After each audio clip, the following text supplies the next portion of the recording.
مانسہرہ سے علی زمان اوان کی رپورٹ شامل کرتے ہیں۔ ڈی پی او مانسہرہ محمد اظہر خان کا مانسہرہ پریس کلب کا دورہ۔ ڈی پی او مانسہرہ محمد اظہر خان نے آج مانسہرہ پریس کلب کا اہم دورہ کیا، جہاں صدر اور عہدیداران نے ان کا گرمجوشی سے استقبال کیا۔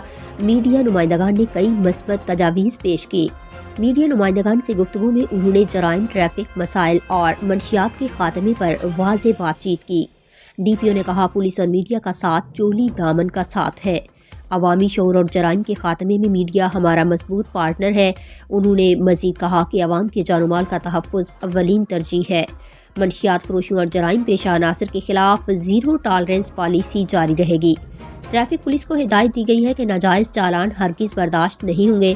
فراڈ، دھوکہ دہی اور عوامی استحصال کے خلاف فوری ایف آئی آر کے احکامات بھی جاری کیے گئے ہیں۔